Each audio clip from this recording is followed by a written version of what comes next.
तुम्हारी बहन का दहेज मेरे पापा क्यों देंगे? राजीव, हमारी शादी को 10 दिन हो गए हैं, लेकिन अभी तक मेरा फ्रिज, डबल बेड, अलमारी, सोफ़ा और शादी में दिया हुआ बाकी सामान खोला तक नहीं।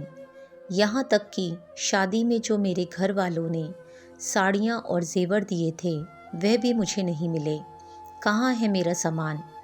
राशि ने आज अपने पति राजीव से सामान के बारे में पूछ ही लिया। अभी सामान ऊपर के कमरे में रखा है, राजीव ने ठंडा सा जवाब दिया। लेकिन क्यों राजीव? अभी उसमें से हमें किसी चीज़ की कोई ज़रूरत नहीं है। सब कुछ तो है हमारे कमरे में, तो फिर नया सामान खोलने की क्या ज़रूरत है? लेकिन राजीव, यह सब सामान तो पुराना है, और अगर तुम्हें नए सामान की ज़रूरत नहीं थी तो तुमने मेरे पापा से दहेज का सामान मांगा ही क्यों? राशि तड़प कर बोली। एक बेटी ही जानती है कि उसके पिता को कितनी रातें जाग कर काटनी पड़ती हैं अपनी बेटी के दहेज के सामान के लिए।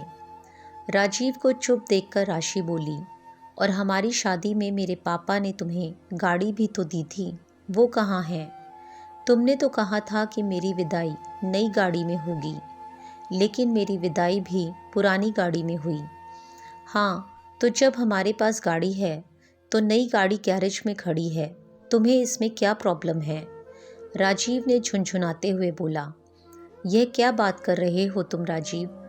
अगर तुम लोगों को किसी भी सामान की कोई ज़रूरत नहीं थी तो तुम लोगों ने मेरे पापा का पैसा खर्च ही क्यों करवाया?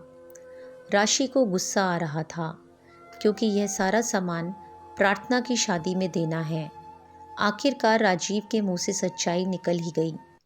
तुम्हारी बहन के लिए दहेज का सामान मेरे पिताजी क्यों देंगे? तुम ऐसा सोच भी कैसे सकते हो?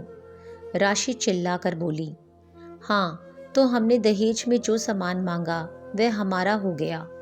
अब हम इसका कुछ मर्जी करें, इसमें किसी का कोई मतलब नहीं है।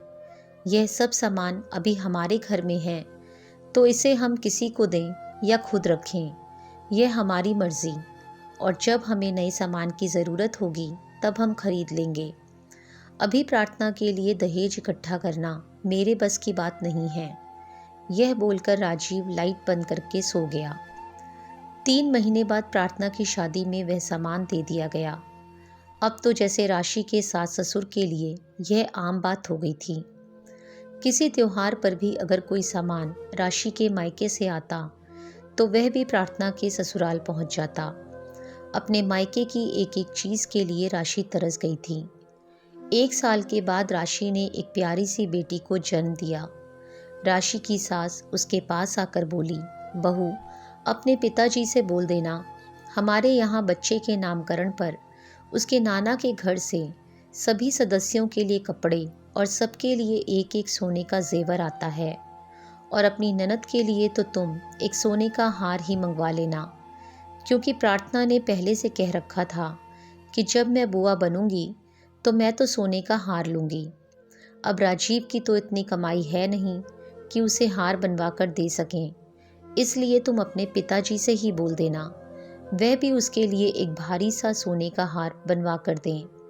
मम्मी जी, मैं कोई अलादीन का चिराग तो हूँ नहीं कि जैसे आप लोग रगड़ोगे और उसके अंदर से मेरे पिताजी जिन बनकर बाहर निकलेंगे और आपकी हर इच्छा पूरी कर देंगे। अब बहुत हो गया। अगर राजीव की अपनी बहन को कुछ देने की हिम्मत नहीं है तो उसे पिता नहीं बनना चाहिए था।